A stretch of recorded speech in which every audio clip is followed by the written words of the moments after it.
नमस्ते, एक बार फिर आप सभी का स्वागत है। आज हम लेकर आए हैं बैक्टीरिया के बारे में जानकारी और जो जिसे जीवाणु कहते हैं हम। अभी हम पिछली क्लास में वायरस के बारे में चर्चा कर चुके हैं। ये एक विशेष टॉपिक है जो सारे प्रतियोगी परीक्षार्थी हों और चाहे भले ही वो एकेडमिक किसी एग्ज़ाम की तैयारी करने वाले विद्यार्थी हों, उन सभी के लिए बहुत महत्वपूर्ण होते हैं।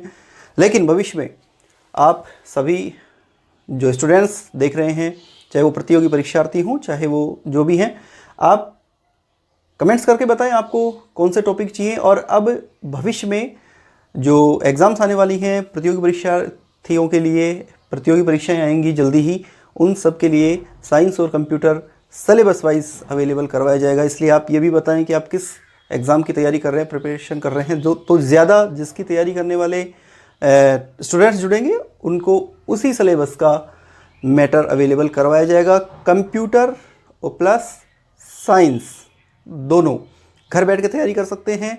आपको किसी कोचिंग संस्थान में इन दो सब्जेक्ट के लिए जाने की आवश्यकता नहीं है। बिल्कुल कंप्लीट आपको करवाएंगे। ये नहीं है कि ऑनलाइन में आधा अधूरा करवाएंगे और फिर कोचिंग क्लास में पूरा करवाएंगे, ऐसा नहीं होगा। आपके लिए पूरा फ्री अवेलेबल होगा, सारा मैटर घर बैठ के तैयारी कर सकते हैं। चलिए बात करते हैं हम बैक्टीरिया की। जीवाणु, देखो पहले आप पढ़ चुके हो वायरस के बारे में, आज हम बैक्टीरिया के बारे में पढ़ रहे हैं। ये क्या है? ये भी एक सूक्ष्म जीव है, सूक्ष्म जीव। और ये ध्यान दें, सूक्ष्म जैविकी के जो खोजकर्ता हैं, यानी सूक्ष्म जैविकी के जो पिता हैं, इसके सूक्ष्म जैविकी के पिता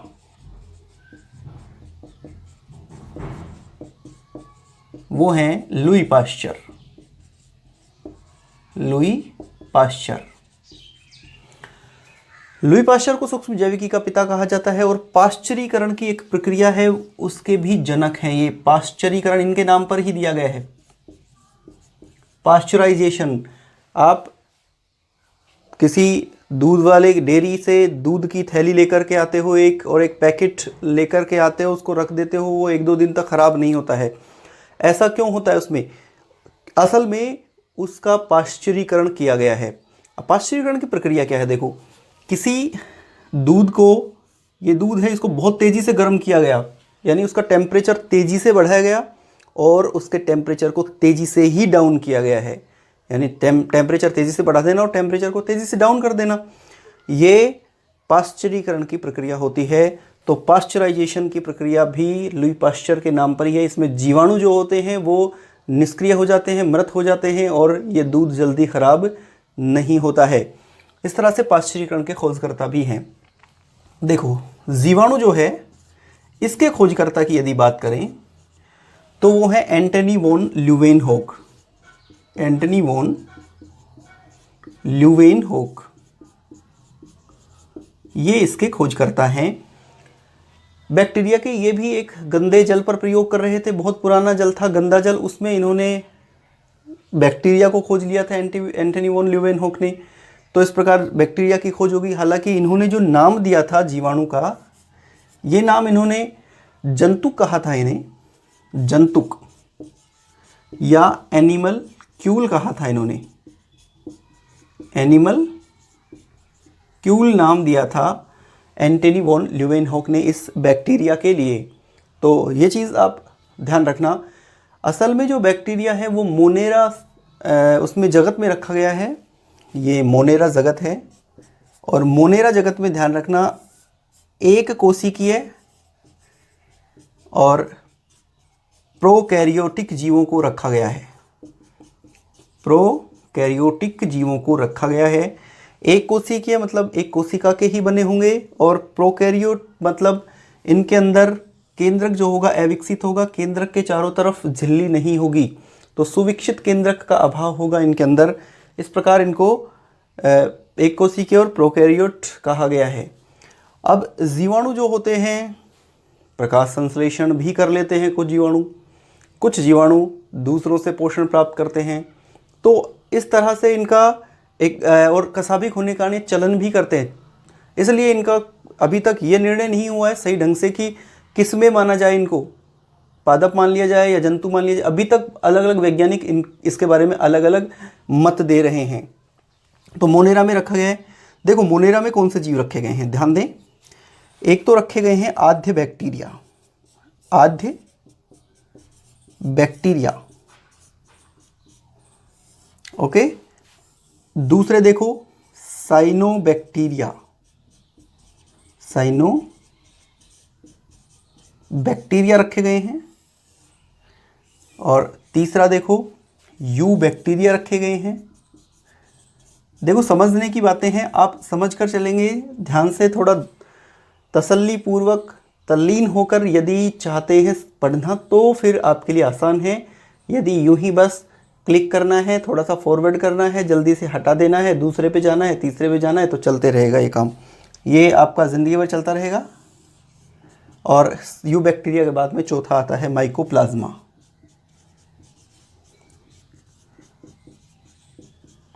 अब देखो आपको इनके बारे में संक्षिप्त जानकारी मैं दे देता हूं आपको कि जो आद्य बैक्टीरिया हैं इनकी जो कोशिका होती है उसके चारों तरफ प्रोटीन की झिल्ली होती है। ये ध्यान रखना, प्रोटीन झिल्ली होती है किसके चारों तरफ, कोशिका के चारों तरफ ऐसे। ये आद्य बैक्टीरिया असल में गाय और भैंस के आंत में होते हैं और वहाँ पर मीथेन बनाने का काम करते हैं, यानी मीथेनोजोइक हैं ये, एक तरह से मीथेन उत्पन्न करते हैं, मीथेन गैस बनाने का काम करेंगे।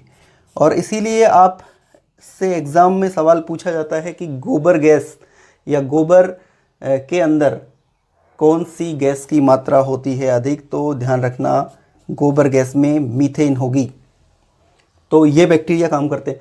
अच्छा इसमें एक और चीज़ देखो, कच्छ क्षेत्र जो होते हैं, कच्छ रन वगैरह जो होते हैं, वहाँ पर ये आद्य बैक्टीरिया बहुत मात्रा में मिलता है और ये बैक्टीरिया जहाँ मिलता है तो वहाँ मीथेन बनाएगा।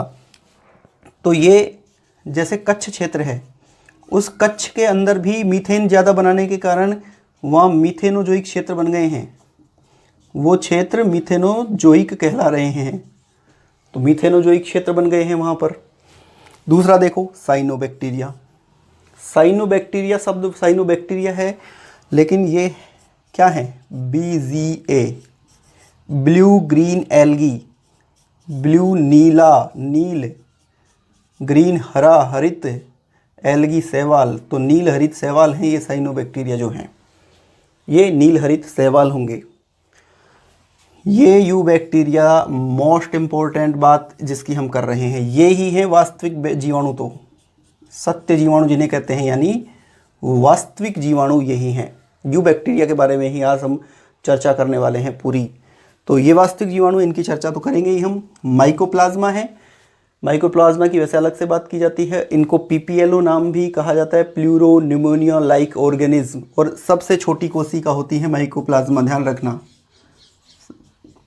किसी भी सजीव की सबसे छोटी कोशिका जो होती है वो माइकोप्लाज्मा है। एक कोशिकीय जीव है और एक सबसे छोटी कोशिका भी यही होता है।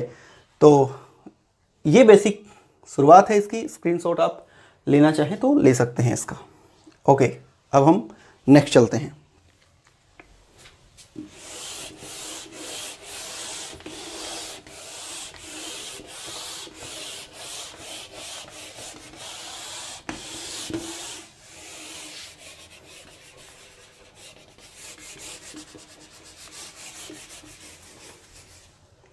चलिए अब देखते हैं हम। देखिए जो बैक्टीरिया हैं उनका कुछ आकार के बारे में भी बात करेंगे हम। उससे पहले हम देखते हैं एक चीज़ बहुत स्पेशल होती है। अभी हम मीथेन की जो बात कर रहे थे कि ये मीथेन बनाते हैं, असल में इन बैक्टीरिया के अंदर एक विशेष, ये बैक्टीरिया, कुछ बैक्टीरिया ऐसे होते हैं जो विशेष सेल होती है, विशेष कोशिकाएं होती हैं जो मीथेन का निर्माण करते हैं। बैक्टीरिया जो कि विशेष कोशिकाएं होती हैं मीथेन का निर्माण कर सकते हैं ये, और इन विशेष कोशिकाओं को कहते हैं हेटेरोसिस्ट, यानी एक तरह का ये बैक्टीरिया ही है पूरा जो कि मीथेन निर्माण करने की क्षमता रखता है, मीथेन निर्माण में सहयोग प्रदान करता है, और इसे कहते हैं हेटेरोसिस्ट। यदि पूछा जाए हेटेरोसिस्ट क्या है तो ध्यान रखना वे कोशिकाएं जो मीथेन का निर्माण कर सकती हैं उन्हें हेटेरोसिस्ट कहा जाता है। हमारे शरीर में देखो, मानव के शरीर में इकोलाई रहता है, आंत में रहता है, और आंत में ये पाचक एंजाइम उत्पन्न करता है, पाचक एंजाइम्स उत्पन्न करता है ये इकोलाई। तो ऐसे बैक्टीरिया लाभकारी भी हो सकते हैं या फिर हानिकारक भी हो सकते हैं। अभी हम जो बात करने वाले हैं वो आकार की बात करेंगे। देखो बैक्टीरिया का आकार कैसा कैसा हो सकता है। देखो, एक तो आकार हो सकता है गोल, गोलाकार, और गोलाकार को देखिए जो साइंस है उसकी भाषा में कहेंगे कोकस, कोकस। अब कोकस आपने कई बार सुने होंगे, स्ट्रेप्टोकोकस, डिप्लोकोकस, माइकोकोकस, ये सारे गोलाकार हैं। तो इसमें कौन से आ सकते हैं? देखो माइकोकोकस आ सकते हैं, माइकोकोकस। ये माइकोकोकस असल में क्या है?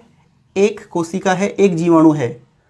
जीवाणु असल में पूरे कॉलोनी के रूप में भी रह सकते हैं, यानी बहुत सारे जीवाणु कोशिकाएं जो है वो इकट्ठी होकर के रह सकती हैं और उनके चारों तरफ एक झिल्ली बन जाए, तो ऐसी व्यवस्था में। लेकिन ये माइकोकोकस सिर्फ एक जीवाणु है, एक कोशिका है, स्वतंत्र रूप से रह रहा है, इसे माइकोकोकस कहेंगे। और इसका एग्जाम्पल देखना चाहो तो ये होता है ओरियस जीवाणु।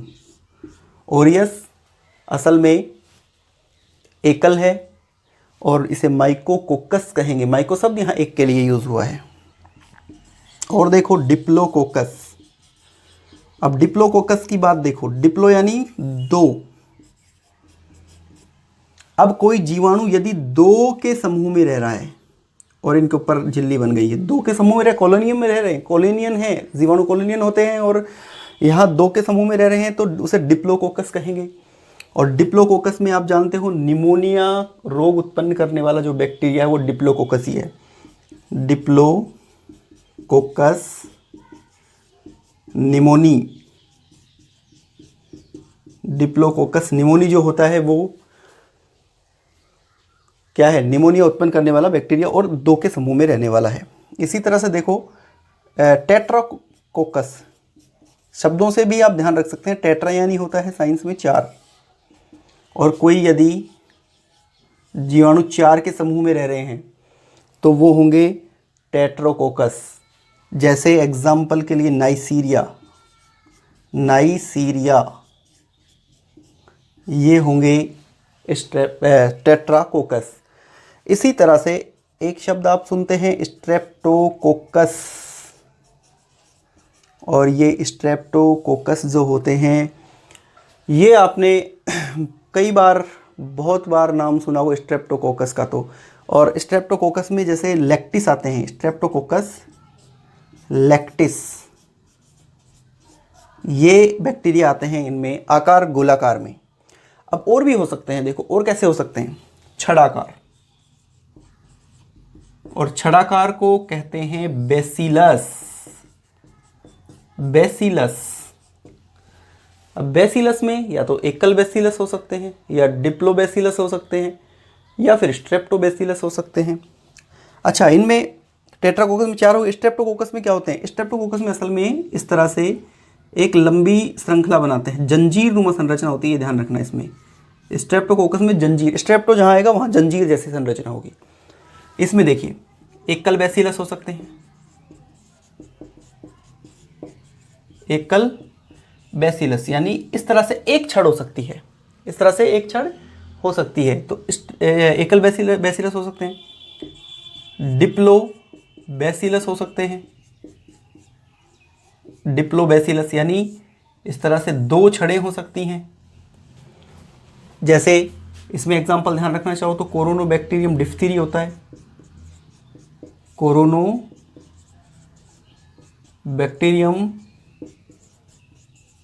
डिफ्थीरी, कोरोनोबैक्टीरियम डिफ्थीरी होता है इसमें डिप्लोबेसिलस में। और स्ट्रेप्टोबेसिलस की बात करो, स्ट्रेप्टोबेसिलस की यदि बात करें तो इसमें एक बैक्टीरिया आता है जिसका नाम बहुत बार सुना है, चिर परिचित हो आप उससे, वो है माइक्रोबैक्टीरियम ट्यूबेरोकुलेसिस, यानी ट्यूबेरोकुलेसिस में आता है, ट्यूबेरोकुलेसिस आता है इसमें। तो इस तरह से छड़ाकार भी हो सकते हैं, गोलाकार हो सकते हैं, छड़ाकार हो सकते हैं। और क्या हो सकते हैं, देखो तंतुनुमा, तंतुनुमा, तंतु जैसे लंबे। और एक बैक्टीरिया होता है तंतुनुमा जिसे कहते हैं बोगियाटोआ, बोगियाटोआ मिराबिलिस। बोगियाटोआ मिराबिलिस जो होता है ये बैक्टीरिया तंतुनुमा है। और ध्यान रखना, जीवाणुओं के जगत का सबसे बड़ा जीवाणु भी यही है, यानी ये है सबसे बड़ा जीवाणु। बोगियाटोवा मिराबिलिस सबसे बड़ा जीवाणु है जीवाणु जगत का। और इसके अलावा एक और ध्यान रख लेना आप, जो बहुरूपी है, यानी रूप बदल सकता है। बहुरूपी यानी कई रूपों में मिल सकता है, वो एक तरह एक रूप में नहीं होगा। और वो है एजेटोबैक्टर, एजेटोबैक्टर। ये एजेटोबैक्टर अभी एग्जाम्स में भी पूछा गया था, और एग्जाम में इस तरह से प्रश्न आया था कि निम्न में से कौन सा जीवाणु स्वतंत्र रूप से नाइट्रोजन फिक्सिंग करता है। ये इसकी पीडीएफ भी मैंने डाली थी, जो ग्रुप है अपना टेलीग्राम ग्रुप, उसी पे। तो एजेटोबैक्टर जो है स्वतंत्र रूप से नाइट्रोजन फिक्सिंग करता है। ये किसी पेड़ पौधे या किसी के साथ संयुक्त या सहजीवन नहीं जीता है, मृदा की नाइट्रोजन को लेकर के उसको नाइट्रेट में बदलने का काम करता है। तो स्वतंत्र जीवी है और स्वतंत्र मुक्त रूप से नाइट्रोजन फिक्सिंग का काम करता है। ये बहुत इंपॉर्टेंट प्रश्न है, मुक्त रूप से नाइट्रोजन फिक्सिंग करता है ये। चलिए, ये बात हुई इनके आकार की। ले सकते हैं स्क्रीनशॉट इसका भी। चलिए हम बात करते हैं नेक्स्ट अब।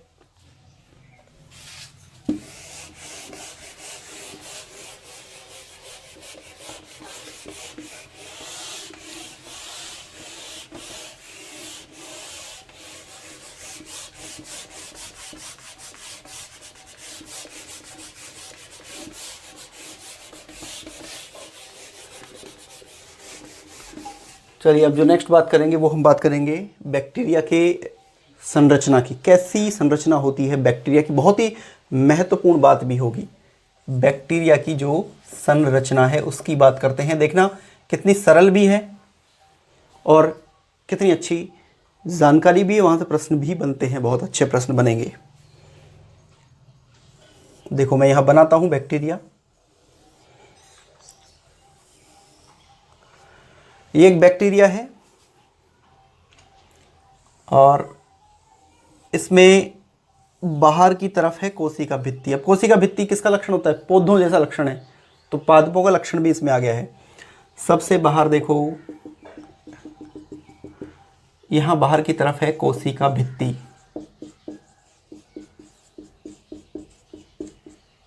और इसके अंदर होगी कोशिका झिल्ली। ये है कोशिका झिल्ली, कोशिका झिल्ली, ये कोशिका झिल्ली हो गई।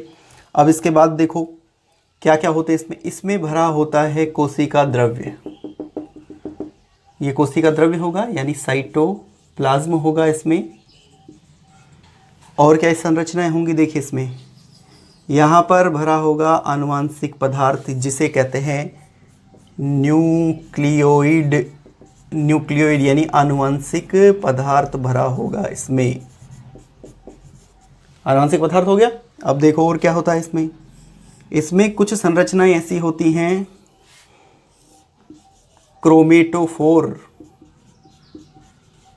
क्रोमेटोफोर होती है इसमें। और क्रोमेटोफोर जो होती है ये प्रकाश संश्लेषण का काम करेंगी। देखना क्रोमेटोफोर हो गई। और ये झिल्ली जो है कोशिका झिल्ली, इस कोशिका झिल्ली के अंदर थोड़े अंतर्वलन होते हैं, अंदर धसी हुई होती है, कई जगह से अंदर धस जाती है ऐसे। और ये जो अंदर धसी हुई संरचनाएं हैं ये हैं मीजोसोम्स, मीजोसोम्स। एक और संरचना इसके अंदर, ये एक बाहर अलग से आवरण बन जाता है जीवाणुओं में, कठोर आवरण जिसे कैप्सूल कहते हैं। कैप्सूल, स्लाइम भी कहते हैं इसको स्लाइम भी कहते हैं इसको। और इस तरह की एक संरचना होती है। अब देखो क्या क्या काम है इनके, क्या है ये। कोशिका भित्ति होती है। कोशिका भित्ति आप जानते हो पादपों का एक विशेष गुण है कोशिका भित्ति होना। और कोशिका भित्ति जो होती है, ये ध्यान रखना, म्यूमेरिक अम्ल और पेप्टाइडोग्लाइकेन की बनी होती है। पेप्टाइडोग्लाइकेन की बनी होती है ये कोशिका भित्ति। जीवाणुओं की कोशिका भित्ति किससे बनी होती है, प्रश्न पूछा जा सकता है। म्यूमेरिक अम्ल और पेप्टाइडोग्लाइकेन की बनी होती है। साइटोप्लाज्म इसमें भरा होता है। कोशिका झिल्ली इसमें होती है। क्रोमेटोफोर, जो देखिए इंपॉर्टेंट बातें हैं वो देखिए, क्रोमेटोफोर, इसके अंदर बैक्टीरियोफिल नाम का वर्णक भरा होता है। जैसे क्लोरोफिल होता है वैसे ही बैक्टीरियोफिल होता है। इसमें भी मैग्नीशियम धातु की मात्रा पाई जाएगी। क्लोरोफिल में क्या होता है, मैग्नीशियम होता है, तो यहाँ भी मैग्नीशियम है बैक्टीरियोफिल में भी। और ये बैक्टीरियोफिल क्या काम करेगा फिर, प्रकाश संश्लेषण का काम करेगा। क्योंकि किसका स्थान ले रखा है इसने, क्लोरोफिल का स्थान। और क्लोरोफिल प्रकाश संश्लेषण यानी भोजन बनाने का काम करेगा, कार्बोहाइड्रेट्स बनाने का काम करेगा जीवाणु के लिए। ये कोशिका झिल्ली और इसके अंदर अंतर्वलन है। कोशिका झिल्ली अंदर घुस गई है, थोड़ी थोड़ी धस गई है। तो अब मीजोसोम्स, ये मीजोसोम्स कहलाते हैं। मीजोसोम्स का काम होता है श्वसन करना। तो ये मीजोसोम्स का काम हो गया श्वसन करना। बाहर की तरफ एक कठोर आवरण बन जाता है कैप्सूल। और ये कैप्सूल जो बना होता है वो अमीनो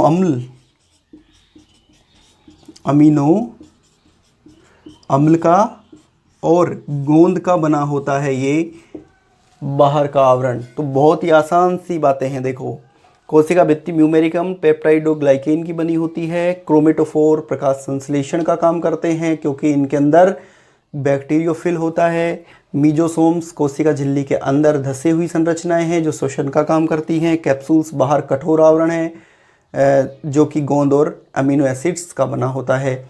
बहुत आसान सी संरचना है ये बैक्टीरिया की। तो ये जीवाणु की संरचना हो गई। ओके, चलो अब हम देखते हैं आगे की स्थिति क्या बनती है।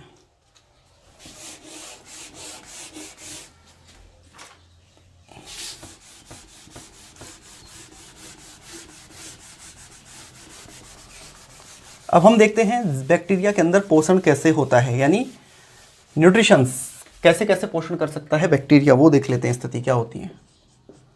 पोषण की स्थिति, बैक्टीरिया असल में स्वपोषी भी होते हैं और ये परपोषी भी होते हैं। स्वपोषी और परपोषी दोनों तरीके के हो सकते हैं ये बैक्टीरिया। स्वपोषी देखिए, स्वपोषी कैसे होंगे, स्वपोषी इस तरह से हो सकते हैं, या तो प्रकाश संश्लेषण करते हूं, या तो करते हूं प्रकाश संश्लेषण, या फिर हो सकते हैं रसायन संश्लेषी। दोनों तरह के हो सकते हैं, प्रकाश संश्लेषी और रसायन संश्लेषी। पौधों में तो प्रकाश संश्लेषण होता है, तब आप जानते हो कार्बन डाइऑक्साइड और जल मिलकर के कार्बोहाइड्रेट्स बनाते हैं और ऑक्सीजन मुक्त करते हैं, ऑक्सीजन निकलती है। लेकिन यहाँ पर स्थितियाँ अलग हैं, ये नहीं होगा यहाँ पर। बैक्टीरिया में क्या होता है, देखो प्रश्न यहीं से पूछे जाते हैं, ऐसे ही प्रश्न पूछे जाते हैं। CO2 है, CO2 तो होगी, CO2 तो लेंगे ये, लेकिन यहाँ पर हाइड्रोजन सल्फाइड लेंगे ये, गंधक वाले हाइड्राइड्स लेंगे ये, H2O नहीं ले रहे हैं। गंधक युक्त यानी हाइड्रोजन सल्फाइड को लिया है इन्होंने। और अब जो कार्बोहाइड्रेट्स बनाएंगे ये, कार्बोहाइड्रेट्स तो बनेगा, इसमें भोजन बनेगा, लेकिन जो मुक्त करेंगे वो करेंगे सल्फर या गंधक। ये सल्फर मुक्त हो गई। तो अब बताइए सल्फाइड लेते हैं, सल्फाइड के हाइड्राइड्स लेते हैं और सल्फर ही मुक्त करते हैं ये, तो इनके अंदर अलग तरह का प्रकाश संश्लेषण होगा जो कि क्रोमेटोफोर्स के अंदर होता है। बहुत आसान सी बात है, बहुत सिंपल सी बात है। कुछ जीवाणु ऐसे होते हैं जो रसायन संश्लेषी होते हैं। रसायन संश्लेषी का मतलब है कि जो कुछ तत्व हैं या कोई पदार्थ ऐसे हैं जिनसे वो ऊर्जा प्राप्त कर लें। जैसे बहुत सारे जीवाणु होते हैं जो कि नाइट्रोजन से ऊर्जा ग्रहण कर लेते हैं, नाइट्रोजन को नाइट्रेट में बदलने का काम करते हैं। नाइट्रोजन को नाइट्रेट में बदलेंगे और नाइट्रेट में बदलने के बाद क्या होगा, इनको बीच में बदलते समय ऊर्जा प्राप्त कर लेंगे। तो ये नाइट्रोजन रसायन संश्लेषण द्वारा ऊर्जा प्राप्त कर रहे हैं। इसमें बैक्टीरिया आते हैं, देखो जैसे एज़ोटोबैक्टर, अभी बात करी हमने एज़ोटोबैक्टर की, एज़ोटोबैक्टर आता है। और इसके अलावा नाइट्रोबैक्टर आ सकते हैं, नाइट्रोबैक्टर ये आते हैं। ये नाइट्रोबैक्टर नाइट्राइट को नाइट्रेट में बदलने का काम करते हैं। देखो कई बार बहुत बढ़िया प्रश्न पूछे जाते हैं, हम याद रखते हैं नाइट्रोसोमोनास, नाइट्रोबैक्टर, एज़ोटोबैक्टर, तो इनके बारे में देखो प्रश्न क्या क्या आ सकते हैं, कैसे आते हैं प्रश्न। एज़ोटोबैक्टर स्वतंत्र रूप से रह करके नाइट्रोजन का स्थिरीकरण करता है, किसी के साथ सहजीवन भी नहीं है, किसी के साथ कुछ नहीं है। नाइट्रोबैक्टर देखो क्या करते हैं, देखो एक चीज़ समझना, वायुमंडल की नाइट्रोजन है, वायुमंडल की नाइट्रोजन को सबसे पहले एक बैक्टीरिया होता है नाइट्रोसोमोनास, नाइट्रोसोमोनास। ये नाइट्रोसोमोनास इसको नाइट्राइट में चेंज करेगा, नाइट्राइट में चेंज हो गई है और नाइट्राइट को अब नाइट्रेट में चेंज किया जाएगा और नाइट्राइट को नाइट्रेट में चेंज करने वाला बैक्टीरिया होगा नाइट्रोबैक्टर। तो देखो यहाँ पर भी कई बार प्रश्न बन जाते हैं, नाइट्रोजन को नाइट्राइट में बदलने वाला बैक्टीरिया निम्न में से कौन सा है, तो नाइट्रोसोमोनास है। और नाइट्राइट को फिर नाइट्रेट में कौन बदलेगा, नाइट्रोबैक्टर बदलेगा। तो बड़े अच्छे प्रश्न बनते हैं, यानी 2 चरणों में पूर्ण हो रहा है नाइट्रेट बनना। तो नाइट्रेट को फिर क्या करते हैं, पौधे ले सकते हैं, डायरेक्ट वायुमंडलीय नाइट्रोजन को पौधे नहीं ले सकते हैं, इसलिए बहुत महत्वपूर्ण भूमिका निभाते हैं ये बैक्टीरिया पौधों के लिए, पौधों को पोषण प्रदान करने के मामले में भी। अब देखो परपोषी, परपोषी क्या हो सकते हैं, मृत जीवी हो सकते हैं। मृत जीवी का मतलब जो मरे हुए जीव हैं उनके ऊपर रहेंगे और पोषण प्राप्त कर लेंगे अपना, उनसे ही जो जटिल कार्बनिक पदार्थ हैं उनको निकालेंगे, घुलनशील कार्बनिक पदार्थों में बदलेंगे और अवशोषण कर लेंगे, अपना काम ऊर्जा ग्रहण करने का वो पूर्ति कर लेंगे। उन्हें कोई लेना देना नहीं है किसी से भी, फिर अपने मरे हुए जीव के ऊपर बैठकर खा लेंगे। ये बैसिलस वाले जो बैक्टीरिया हैं वो सारे मृतजीवी में आते हैं, बैसिलस वाले आएंगे इसमें। इसके अलावा हो सकते हैं सहजीवी। सहजीवी में कौन आता है, देखो सहजीवी में एक बैक्टीरिया बहुत बार पूछा जाता है और उसका ध्यान रखना बहुत ही ज़रूरी भी है, राइजोबियम। राइजोबियम आता है, ये राइजोबियम जो मटर और चना वगैरह जो लेग्यूमिनेसी पादप हैं, उन लेग्यूमिनेसी पादपों की जो जड़ें हैं, इन जड़ों में रहता है, इस तरह से गांठें बन जाती हैं जड़ों में, इनमें रहेगा ये राइजोबियम। अब राइजोबियम सहजीवी कैसे है, सहजीवी का मतलब साथ जीना, दोनों को फायदा, पौधे को भी और राइजोबियम को भी। राइजोबियम को रहने का स्थान मिल रहा है आराम से, बढ़िया पोषण मिल रहा है यहाँ से। और राइजोबियम जो है इस पौधे को प्रदान कर रहा है नाइट्रोजन फिक्सिंग करके, नाइट्रेट दे रहा है इसको, नाइट्रोजन का फिक्सीकरण कर रहा है वायुमंडल से और नाइट्रेट दे रहा है इस पौधे को। तो दोनों में क्या है फ़ायदा, लाभदायक काम हो रहा है, लाभ का काम, और दोनों आराम से रहते हैं बहुत अच्छे से, मज़े से। तो ये राइजोबियम लेग्यूमिनेसी पादपों के जड़ों में मिलते हैं, सहजीवी के रूप में मिलते हैं। तो मृतजीवी सेप्रोफाइट्स बेसिलस हो गए, सहजीवी सिम्बायोन्ट्स राइजोबियम हो गया, और इसके अलावा आते हैं परजीवी, पैरासाइट। परजीवी वो होते हैं जो दूसरे जीवित जंतुओं से पोषण ग्रहण करते हैं और उनको नुकसान भी पहुंचाते हैं, यानी ये रोग कारक होते हैं। तो जो रोग कारक जीवाणु हैं वो सारे इसी में आएंगे, जैसे कोरोनोबैक्टर है, जेंथोमोनास है, सारे इसी में आएंगे जो रोग कारक हैं। कोरोनोबैक्टर, जेंथोमोनास, ये सारे इसी में आते हैं। तो ये चीज़ आपको ध्यान रखनी है, स्क्रीनशॉट ले सकते हैं। चलिए अब हम देखते हैं जीवाणुओं में जनन कैसे होता है।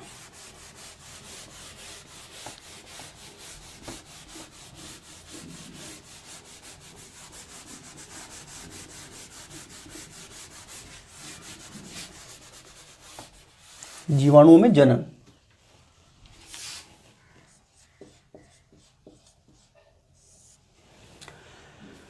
देखिए जनन की जो प्रक्रिया है जीवाणुओं में सामान्य रूप से तो कायिक जनन हो सकता है, अलैंगिक जनन हो सकता है, कभी कभी इसमें बताया जाता है लैंगिक जनन भी होता है।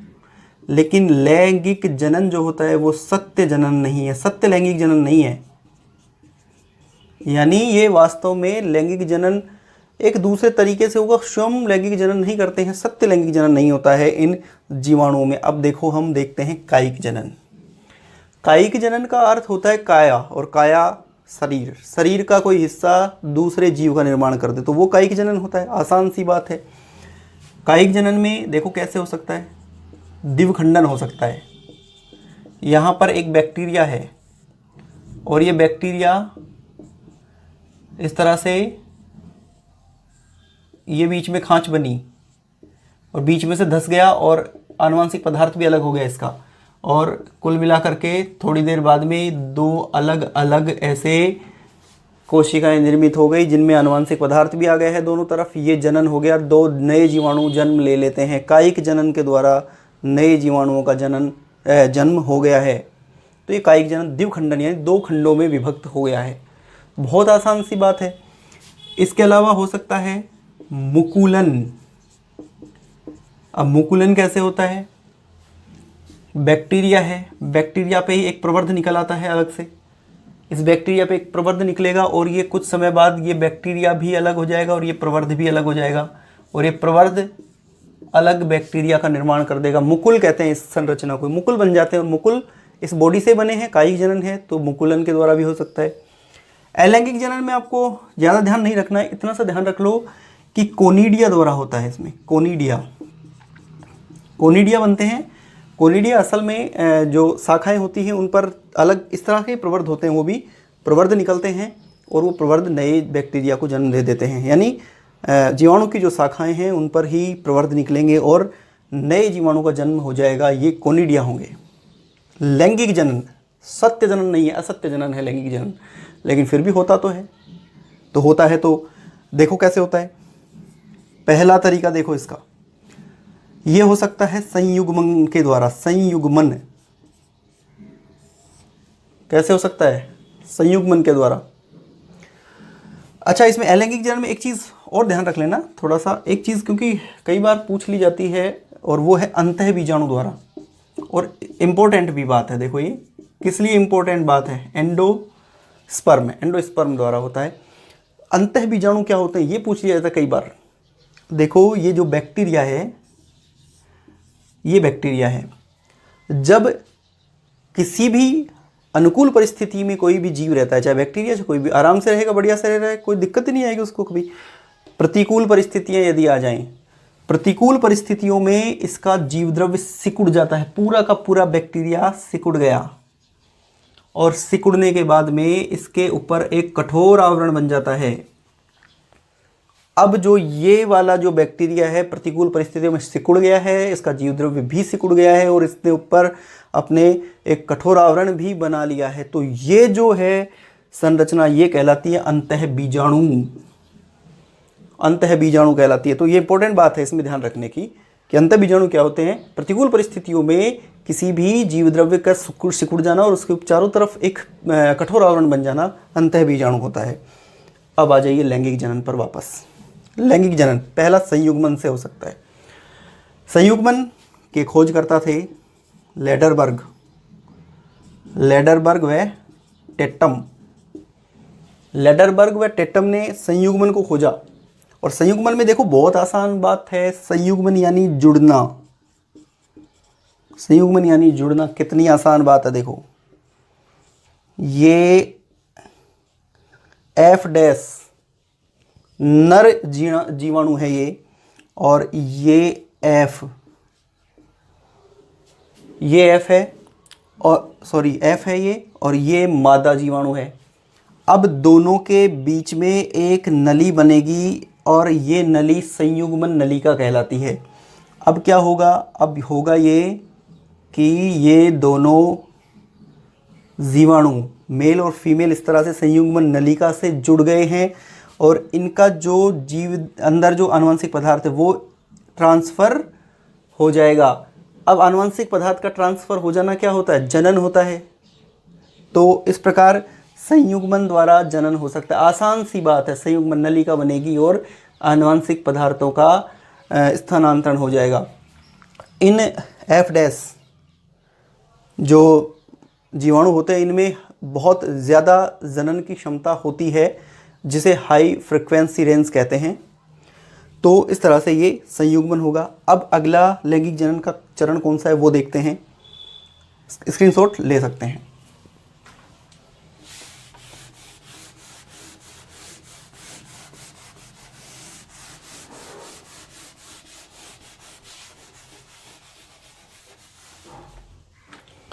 देखो संयुग्मन हो गया, और संयुग्मन के अलावा एक रूपांतरण होता है। रूपांतरण के खोज करता है फ्रेडरिक ग्रिफिथ। इसकी चर्चा अलग से करते हैं। इन्होंने प्रयोग किए थे, चूहों पर प्रयोग किए थे इन्होंने रूपांतरण के। और बस इतना ध्यान रख लो, दो तरह के बैक्टीरिया थे, अनुग्र और एक उग्र। ये रोग कर रहे थे और ये रोग नहीं कर रहे थे, उग्र अनुग्र थे। इनको आपस में इनके आनुवंशिक पदार्थों को ट्रांसफ़र करके देखा तो पता लगा कि जो अनुग्र था ये भी बाद में आनुवंशिक पदार्थ ट्रांसफ़र करने पर उग्र हो गया है। तो ये साधारण सी बात है, रूपांतरण यानी रूप बदल लिया इसने। अनुग्र ने भी क्या कर लिया, अपना रूप चेंज कर लिया है। ये अलग से प्रयोग है और अलग जो चैप्टर है उसमें हम बात डिस्कस करेंगे ग्रिफिथ की। तो रूपांतरण होगा, इसके अलावा पराक्रमण, ट्रांसडक्शन, पराक्रमण होता है। पराक्रमण क्या होता है, पराक्रमण वायरस पढ़ा है आपने, वायरस का जो लेसन है पीछे हम बात कर चुके हैं उसकी। तो पराक्रमण कैसे होता है, देखो एक बैक्टीरिया जो है इसके ऊपर एक वायरस अटैक करता है। अब वायरस अटैक करता है और वायरस अंदर चला जाता है। ये वायरस है, ये अंदर चला गया। कुछ समय बाद वायरस ने यहाँ पर अपने आप को जोड़ लिया इसके आनुवंशिक पदार्थ से। ये आनुवंशिक पदार्थ बैक्टीरिया का है, ये वायरस है, ये बैक्टीरिया का है, ये वायरस है। ये बैक्टीरिया और ये वायरस आपस में अब जुड़ गए हैं, इनके आनुवंशिक पदार्थ। और ये कुछ समय बाद इसके आनुवंशिक पदार्थ को अपने से यहाँ से हटा लेगा, तोड़ लेगा। तो इसका कुछ आनुवंशिक पदार्थ टूट करके किससे चिपक गया, वायरस से चिपक गया। ये वायरस बाहर आ गए हैं सर, ये बाहर आ गए हैं। अब बाहर आकर के बेचारे फिर क्या करेंगे, ये किसी अन्य बैक्टीरिया पर अटैक करेंगे और अन्य बैक्टीरिया से अटैक करेंगे। तो यहाँ से जाएंगे, जुड़ेंगे फिर वापस ये। और जब ये जुड़ेंगे तो उस समय ये पहले वाले जो आनुवंशिक पदार्थ को लेकर आए थे उसको यहाँ पर ट्रांसफ़र कर देंगे, पराक्रमण कर देंगे, एक से ले जा करके दूसरे पर डाल देंगे, पराक्रमण हो जाएगा। और यहाँ पर इस तरह से ये आनुवंशिक पदार्थ दूसरे बैक्टीरिया तक पहुँचेगा। तो ये एक तरह का पराक्रमण भी लैंगिक जनन का रूप है। तो इस तरह से इसमें सत्य लैंगिक जनन नहीं हो रहा है, असत्य लैंगिक जनन चलता है इस बैक्टीरिया में। तो ये थी बैक्टीरिया की जनन की कहानी। अब बैक्टीरिया में कुछ खास बचा नहीं है, एक दो चीज़ें हैं वो हम, और वो इम्पोर्टेंट भी हैं। देखो बहुत कई बार आप ये पढ़ते हो कि ग्राम पॉजिटिव जीवाणु क्या होते हैं, और कई बार आपके सामने लिखा आ जाता है कि साहब ग्राम नेगेटिव क्या होते हैं। बड़ी समस्या हो जाती है कि ग्राम नेगेटिव जीवाणु और ग्राम पॉजिटिव जीवाणु कौन से हैं, पता ही नहीं लगता है। तो पता तो अब लगेगा कैसे होते हैं, ये देखिए। क्रिश्चियन ग्राम एक व्यक्ति थे। अब वो तो वैज्ञानिक ही थे होने को, व्यक्ति होंगे होने को तो खैर, पर उन्होंने कुछ खोजा इसलिए वैज्ञानिक हो गए वो। क्रिश्चियन ग्राम एक वैज्ञानिक थे। इन्होंने क्या किया, इन्होंने एक क्रिस्टल वॉयलेट कलर लिया, रंग क्रिस्टल वॉयलेट कलर लिया, वॉयलेट यानी बैंगनी, और इसको लेकर के जीवाणुओं को रंगा, जीवाणुओं को उसमें डाला और इससे रंग दिया। रंगने के बाद में ये कोशिका भित्ति जो होती है ये रंग गई। कोशिका भित्ति ने उस वायलेट कलर को एब्जॉर्व कर लिया, अवशोषण कर लिया और ये पूरी रंगीन हो गई। अब इन्होंने क्या किया, इस रंगीन जीवाणु को अल्कोहल से धोया, अल्कोहल से धोया, और धोने के बाद में पता चला कि कितना ही धो लो इसका रंग ही नहीं जा रहा है अब। तो ऐसे जीवाणु जिनका रंग नहीं जा रहा है इस प्रक्रिया के दौरान, पहले रंगा फिर उसको धोया, फिर भी वैसा का वैसा ही रह रहा है, तो ध्यान रखना ऐसे बैक्टीरिया होते हैं ग्राम पॉजिटिव बैक्टीरिया। और ये स्पेशल बात और होती है इनमें कि इन पर प्रतिजैविक एंटीबायोटिक्स दवाएं जो लेते हैं हम, इन पर आसानी से कारगर हो जाती हैं, बहुत आसानी से रिकवर कर सकते हैं रोगों से, ये ग्राम पॉजिटिव बैक्टीरिया से कोई रोग होता है तो। लेकिन ये ग्राम नेगेटिव जीवाणु हैं, ये बेकार होते हैं, ज़्यादा रोग कारक खतरनाक होते हैं ये। इन पर एंटीबायोटिक्स जल्दी काम नहीं करते हैं, देर से काम करते हैं। ग्राम नेगेटिव जीवाणु देखो क्या होते हैं, वही प्रक्रिया अपनाई, क्रिस्टल वॉयलेट से रंगा, कोशिका भित्ति ने एब्जॉर्व कर लिया, कलर एब्जॉर्व कर लिया, अल्कोहल से धोया, धोने के बाद में साफ हो गई, बिल्कुल क्लियर, वैसे के वैसे बैक्टीरिया बिल्कुल साफ हो गया, रंगीन नहीं रहे तो। और ये रंगीन नहीं है, इसको कोई फर्क नहीं पड़ता, ये वापस से साफ हो जाता है। ये इस प्रक्रिया वाले जो जीवाणु थे जिनमें ये रंग नहीं रहता है, वापस से वैसे ही हो जाते हैं, वो ग्राम नेगेटिव बैक्टीरिया कहलाए थे, और ये ज़्यादा रोग कारक होते हैं। ग्राम पॉजिटिव की तुलना में ज़्यादा रोग कारक होते हैं ग्राम नेगेटिव बैक्टीरिया। तो ये स्पेशल बात होती है ग्राम पॉजिटिव और ग्राम नेगेटिव बैक्टीरिया के बारे में। तो ये बैक्टीरिया के बारे में चर्चा थी। इसमें